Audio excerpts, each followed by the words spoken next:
Welcome students अब आते हैं हम क्वेश्चन नंबर 10।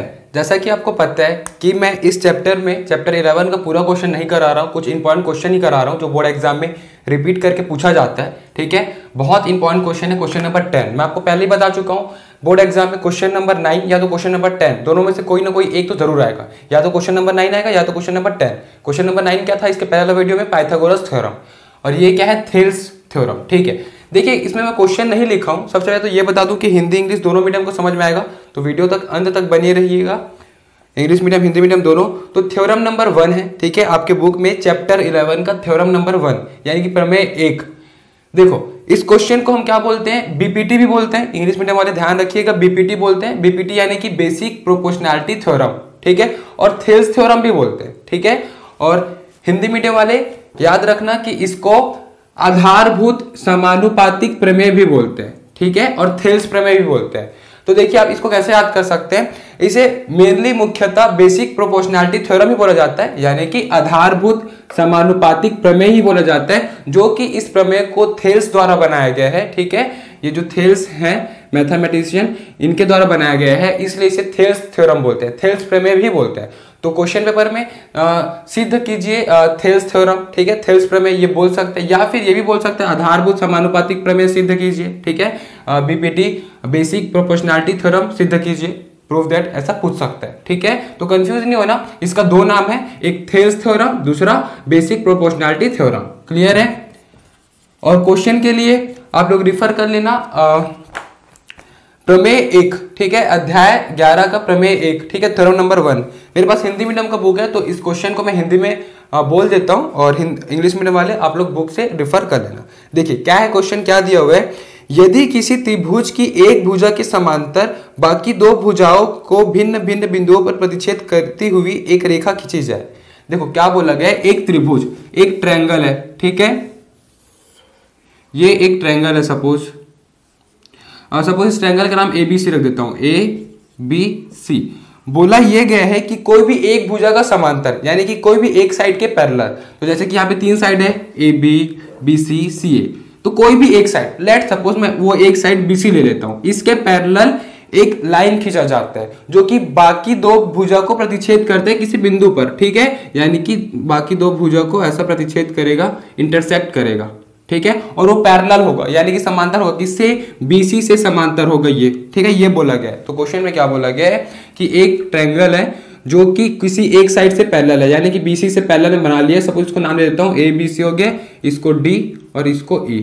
ठीक है, तो ये DE इससे पैरेलल है, इससे समांतर है, कोई भी एक भुजा से बोला गया, मैं BC से बना लिया, आप लोग BA से भी बना सकते हो या CA से भी बना सकते हो। ठीक है, चलो आगे क्वेश्चन, फिर और आगे क्या दिया हुआ है, खींची जाए तो यह रेखा उन दोनों भुजाओं को एक ही अनुपात में विभाजित करती है। तो हमें यह बताना है कि ये जो रेखा जो खींचा गया है ना, वो इस दोनों भुजा को, कौन कौन से दोनों भुजा, कौन कौन से दोनों साइड, जिसको प्रतिच्छेद किया, जिसको इंटरसेक्ट किया है, AB और AC को दो समान अनुपात यानी कि इक्वल रेशियो पर डिवाइड करता है। तो इक्वल रेशियो कब होगा भाई, AD upon DE is equal to AE upon EC, तभी तो इक्वल रेशियो होगा। ठीक है, तो हमें ये प्रूफ करना है, तो हम यहां पे लिख लेते हैं कि प्रूफ क्या करना है। तो बीपीटी बेसिक प्रोपोर्शनैलिटी थ्योरम, आधारभूत समानुपातिक प्रमेय, थेल्स थ्योरम में हमें क्या सिद्ध करना होगा कि ये जो AB और ये जो AC है वो 2 इक्वल रेशियो पर डिवाइड है। तो 2 इक्वल कब होगा, जब AD upon DB is equal to AE upon EC। अपने को ये प्रूफ करना है। ठीक है, तो ध्यान रखिएगा थेल्स थ्योरम में अपने को ये प्रूफ करना होगा, या फिर ऐसा भी पूछा जा सकता है कि prove that AD upon DB is equal to AE upon EC, और ये डायग्राम दे दिया होगा। ठीक है, तो क्वेश्चन 3 तरीके से पूछा जा सकता है, घुमा के पूछा जा सकता है, लेकिन आपको समझ रहा है। पहला तरीका तो ये है थेल्स थ्योरम, या पूछ जाएगा बेसिक प्रोपोर्शनैलिटी थ्योरम, या बीपीटी ही बोल देगा, या फिर ये दिया जाएगा और ये डायग्राम दिया जाएगा। ठीक है, आपको समझ जाना है। ठीक है, तो क्वेश्चन नंबर 9 या 10 आने का बहुत चांसेस है। ठीक है, या तो ये आएगा या तो वो, लेकिन दोनों में से कोई एक कंफर्म आएगा। तो इसको हम समझते हैं। देखिए हम इसको प्रूफ करेंगे। ठीक है, तो प्रूफ सिद्ध करना है, तो पहले कंस्ट्रक्शन करें। कंस्ट्रक्शन यानी कि रचना। ठीक है, क्या रचना करेंगे, क्या कंस्ट्रक्शन करेंगे कि ये B और E है ना, उसको ज्वाइन कर देते हैं, मिला देते हैं, और D और C को ज्वाइन कर देते हैं। इतना कर लिए। और एक क्या करेंगे कि जो डी से परपेंडिकुलर खींच दूंगा, लंब खींच दूंगा ए ई पर, और ई से परपेंडिकुलर खींच दूंगा ए से डी पर, यानी कि लंब। ठीक है, तो हम क्या किए यहाँ पे, देखो हम यहाँ पे किए कि बी ई और सी डी को ज्वाइन किए। ठीक है, joining B D and C D हम ऐसा लिख सकते हैं। ठीक है, joining B E and C D, ये कंस्ट्रक्शन किए। और क्या किए, हम ये किए कि यहाँ पे कुछ नाम दे देते हैं जो कि परपेंडिकुलर खींचे हैं। तो ठीक है, तो A B C D E हो चुका है, तो एफ जी होगा। मैं पी क्यू रख लेता हूँ सपोज। ठीक है, इसको पी या फिर एम एन रख लेता हूँ, कोई प्रॉब्लम नहीं है। इसको एम, इसको एन। ठीक है ना, समझ में आ गया। तो मैं क्या किया, सेकंड चीज डी एन परपेंडिकुलर खींचा, लंब खींचा डी एन। किससे परपेंडिकुलर था, ये ए ई से। एक कंस्ट्रक्शन और किया, ई एम को परपेंडिकुलर खींचा, ई एम को किससे, ए डी से।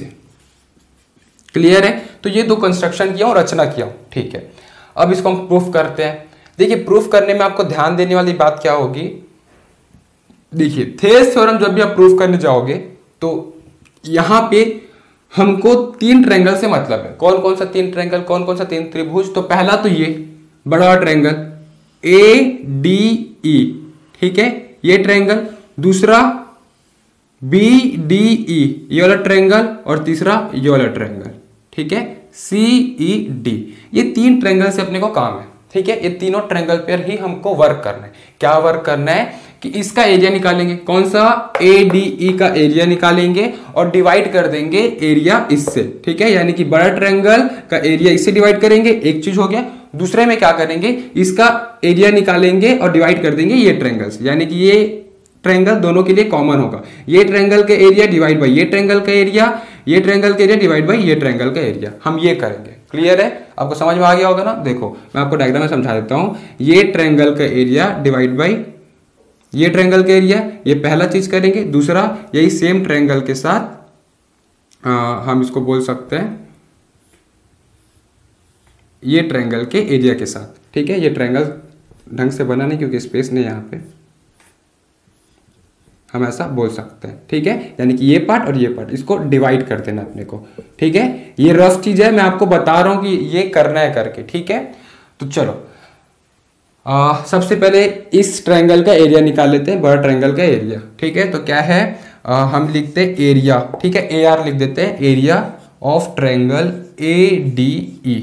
ठीक है, मतलब त्रिभुज ए डी ई का क्षेत्रफल हम ये लिखेंगे। तो ए डी ई का क्षेत्रफल क्या होगा, तो ये ट्रायंगल का क्या होगा, क्षेत्रफल half into base into height, यही तो होता है। ठीक है ना, हाफ 1/2 गुणा आधार गुणा ऊंचाई या लंबाई, हम ये बोलते हैं ट्रायंगल में। तो क्या होगा 1/2 हाफ, ठीक है, इंटू बेस। तो इस ट्रायंगल का बेस क्या होगा, इस ट्रायंगल का बेस क्या होगा, ये होगा। ठीक है, ए डी होगा। अगर ये ट्रायंगल में मानूं ऐसा, तो इसका बेस क्या होगा, ए डी। और हाइट क्या होगा, तो इसका हाइट परपेंडिकुलर को नापते हैं, तो इसका हाइट अगर इस तरफ से देखें, देखो अगर इसको अपने को कंसीडर करना है ना, तो सभी चीज इस तरफ का देखना है। ठीक है, अगर इसको लेंगे तो सभी चीज उस तरफ का देखना है। आपको समझ में आएगा कि मैं क्या बोल रहा हूं जब इसको सॉल्व करेंगे तब। ठीक है, तो इसका लंबाई कितना, परपेंडिकुलर कितना खींचे, ई एम या फिर एम ई बोल सकते हैं, तो ई एम। ठीक है, ये हो गया, समझ में आ गया ना। अब इसको हम डिवाइड कर देंगे, किससे डिवाइड करेंगे, ये वाला ट्रायंगल के एरिया से। ठीक है, तो हम डिवाइड कर देंगे एरिया ऑफ ट्रायंगल, ये कौन सा ट्रायंगल है, ई डी बी, या बोल सकता हूं बी डी ई। ठीक है, इस ट्रायंगल का एरिया निकालेंगे, तो क्या होगा हाफ इंटू बेस। तो इसका बेस क्या है, इसका बेस होगा बी डी। इसका हाइट क्या होगा, देखो इसको मैं हाइट नहीं बोल सकता, अगर इसको हाइट बोलूंगा तो परपेंडिकुलर तो है ही नहीं। ठीक है, तो इससे परपेंडिकुलर क्या है, ये ई एम ही है। ठीक है, ये ई एम ही है जो स्ट्रेट है, परपेंडिकुलर है, तो यहां भी ई एम आएगा। ठीक है, तो देखो एक लाइन मैं यहाँ पे स्किप कर दिया हूँ, छोड़ दिया हूँ। क्या, कौन सा लाइन, मैं इसको डायरेक्ट डिवाइड कर दिया हूँ। आपको ऐसा नहीं करना है, आपको पहले क्या करना होगा, area of triangle A D, फिर ये लिखना, फिर उसके बाद क्या लिखोगे, area of triangle B D, फिर ये लिखना, फिर इसको इक्वेशन 1 दे देना, इसको इक्वेशन 2 दे देना, फिर डिवाइडिंग 1 और 2 ऐसा कर देना, फिर ये लिख देना। इतना तो कर सकते हो ना। मैं स्पेस नहीं है उतना और लेंथी हो जाएगा, बहुत बड़ा हो जाएगा, इसलिए मैं डायरेक्ट कर दे रहा हूँ। ठीक है, इसको इक्वेशन 1 देना, इसको इक्वेशन 2 देना, दोनों को डिवाइड कर देना। अब डिवाइड करोगे तो ऐसा सिनेरियो बन जाएगा, ऐसा बन जाएगा। ठीक है, अब देखो हाफ और हाफ कैंसिल हो गया, EM और EM कैंसिल हो गया। ठीक है, इसका मतलब क्या आ गया, area of triangle ADE upon area of triangle BDE क्या हो गया, AD अपॉन BD। ठीक है, AD अपॉन BD हो गया। क्लियर है, तो ये आ गया इक्वेशन नंबर 1 दे देता हूं इसको। ठीक है, आप लोग इसको 1 2 दिए रहोगे तो इसको 3 दोगे, वही तो करोगे ना। इसको 1 2 दे दिए रहोगे, फिर 1 2 को डिवाइड करोगे तो यहाँ पे जो नया इक्वेशन है उसको 3 दोगे, तो लेट सपोज 3 दे देते हैं। क्लियर, अब क्या करेंगे भाई, देखो पहला कॉन्सेप्ट तो निकल गया, ये डिवाइड हो गया। अब सेकंड कॉन्सेप्ट देखते हैं। सेकंड उस तरफ का ट्रायंगल, यानी कि ये बड़ा ट्रायंगल डिवाइड बाय ये ट्रायंगल। ठीक है, तो अपन कर देते हैं, क्या लिखेंगे यहाँ पे, एरिया ऑफ ट्रायंगल, कौन सा बड़ा triangle, ADE divide by area of triangle, कौन सा है इस तरफ का ट्रायंगल, CED या CDE बोल सकते हैं। तो ठीक है, ये बड़ा ट्रायंगल का एरिया क्या हो जाएगा, हाफ इंटू बेस। तो इसका बेस क्या होगा, इस तरफ से अगर देखे तो बेस होगा AE। क्लियर है ना, इस तरफ अगर इस तरफ से देखे तो ये ट्रायंगल को, इसको मैं ऊपर वाला पोर्शन मान लूं और ये हो जाएगा बेस AE। और हाइट क्या होगा, इस तरफ से देखे तो परपेंडिकुलर यहां भी खींचा गया है, तो DN या फिर ND को भी हम हाइट बोल सकते हैं। ठीक है, DN, तो हम इसको DN लिख देते हैं। क्लियर है, समझ में आ गया ना। अब डिवाइड बाई CDE यानी कि इस ट्रायंगल का एरिया, तो हाफ इंटू बेस, तो इसका बेस क्या होगा, CE होगा, तो CE इंटू हाइट क्या होगा इसका, तो हाइट देखो इसको हम हाइट नहीं बोल सकते क्योंकि ये स्ट्रेट नहीं है, परपेंडिकुलर नहीं है, तो इससे परपेंडिकुलर क्या है, DN है। ठीक है, या फिर ND बोल सकते हैं, ये परपेंडिकुलर है, तो हम क्या लिखेंगे, DN हो जाएगा इसका हाइट। क्लियर है, अब दोनों को डिवाइड करेंगे। अगेन आप फिर से क्या करोगे, जैसे कि इसको किए थे वैसे यहां भी करेंगे कि एरिया ऑफ ट्रायंगल ADE पहले ये लिखना, फिर एरिया ऑफ ट्रायंगल CDE फिर ये लिखना, फिर जो कि इक्वेशन नंबर 3 तक हो चुका है तो इसको इक्वेशन नंबर 4, इसको इक्वेशन नंबर 5 दोगे, फिर on dividing equation number 4 and 5। ठीक है, समीकरण 4 और 5 को भाग देने पर तब ये सिनारियो को लिखना, तब इसको लिखना। ठीक है, इसको लिखोगे तो क्या होगा, DN कैंसल, हाफ और हाफ कैंसल। ठीक है, अब देखो ये तो हो गया ना, इसका काम तो कंप्लीट। ये कॉन्सेप्ट आपको समझ में आ गया होगा कि हमको थेल्स थ्योरम में क्या करना है। ठीक है, अब देखो इसको जब डिवाइड कर दे तो क्या हो गया, ये area of triangle ADE divide by area of triangle CDE, ये आगे AE अपॉन CE। इसको हम दे देते हैं इक्वेशन नंबर कौन सा होगा, देखो 3 तो ये हो गया, 4 5 ये हो गया, जिसको डिवाइड किए ये हो जाएगा छठवा। ठीक है, VI। ठीक है, 6th छठवा समीकरण हो गया। अब हम देखते हैं समीकरण 3 और 6 से। ठीक है, समीकरण 3 और 6 से अगर हम देखें, हमको लाना क्या है, हमको AD अपॉन DB और AE अपॉन EC लाना है। ठीक है, ये कैसे होगा, तो देखो क्लास 8th में आई थिंक, या क्लास 8th या 9th में ये कॉन्सेप्ट था कि अगर कोई दो ट्रायंगल सेम बेस के साथ अगर बनता है तो उसका एरिया बराबर होता है। इसका मतलब दो त्रिभुज अगर सेम आधार, ठीक है, एक ही आधार के साथ अगर बनता है तो उसका क्षेत्रफल बराबर होता है। जैसे कि एग्जांपल देखता हूं, अगर ये बेस है, ठीक है, BE सपोज बेस है और एक ट्रायंगल बन गया, ये सपोज ये DEB एक ट्रायंगल बन गया और इसी बेस के साथ एक ट्रायंगल और बन रहा है, ये सपोज इसको मैं लेता हूं P, तो BPE, तो ये दोनों ट्रायंगल, ये ट्रायंगल और ये ट्रायंगल, दोनों का एरिया सेम होगा, एरिया बराबर होगा। क्यों? इसका क्षेत्रफल बराबर होगा क्योंकि ये सेम बेस से है, एक ही बेस से बना हुआ है, ठीक है, एक ही आधार से बना हुआ है। ये थ्योरम आप क्लास 8 से 9 में पढ़े हो, ठीक है।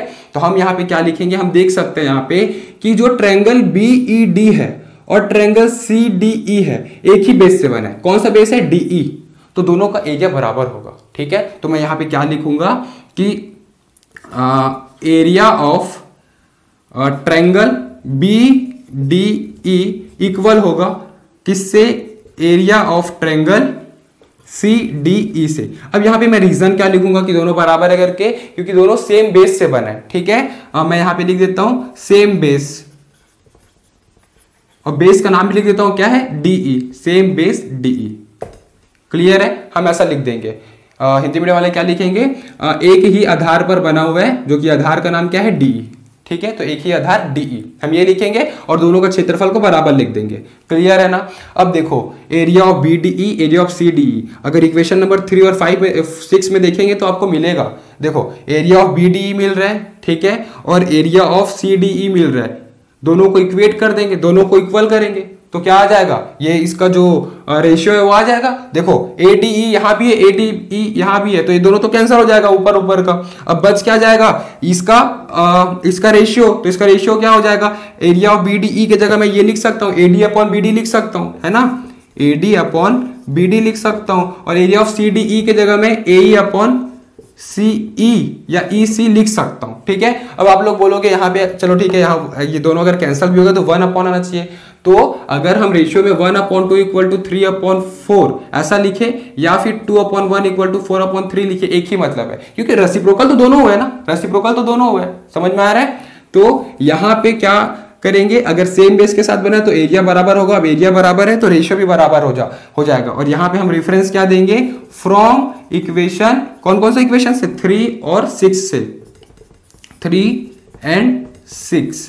क्लियर है, 3 और 6 इक्वेशन से हम ये लिख सके। अब हम चेक करते हैं जो प्रूफ करना था वो प्रूफ कर पाए कि नहीं। AD अपॉन DB, यहाँ पे BD लिखा हूं, एक ही मतलब है, अल्फाबेट बस आगे पीछे, AE अपॉन CE EC। ठीक है, तो इसको मैं जो प्रूफ करना था वैसा लिख देता हूँ अल्फाबेटिक में, ये हो जाएगा DB equal to AE upon EC। Clear है, और यही तो हमें प्रूफ करना था, तो हम यहाँ पे लिख देंगे हैंस प्रूव्ड, अतः सिद्ध हुआ। क्लियर है ना। तो इस प्रकार से बनेगा बेसिक प्रोपोर्शनैलिटी थ्योरम, जिसे हम थेल्स थ्योरम भी बोलते हैं। तो एग्जाम में 2-3 तरीके से पूछा जा सकता है घुमा के, लेकिन आपको समझ में आ जाना चाहिए कि किसे बोलते हैं। ठीक है, या तो ये पूछ जाएगा और डायग्राम दे दिया जाएगा और बोल दिया जाएगा कि इसको सिद्ध करो। ठीक है, लेकिन देखो यहाँ पे जो ट्रायंगल बना है, यहाँ पे जो ज्वाइन किया, वो कंस्ट्रक्शन किए, वो अपने से किए, वो रचना किए। ठीक है ना, तो इस प्रकार से बनेगा बेसिक प्रोपोर्शनैलिटी थ्योरम।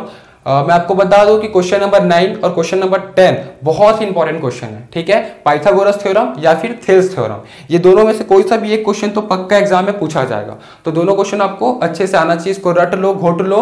ठीक है, और इसी के साथ क्वेश्चन नंबर 10 कंप्लीट। अब अगले वीडियो में क्वेश्चन नंबर 11 में आएंगे। चैनल को सब्सक्राइब करिएगा, बेल आइकन दबा दीजिएगा ताकि आपको नोटिफिकेशन पहुंच सके, और जितना ज्यादा हो सके क्लास 10th स्टूडेंट्स के साथ शेयर करिएगा। Thank you.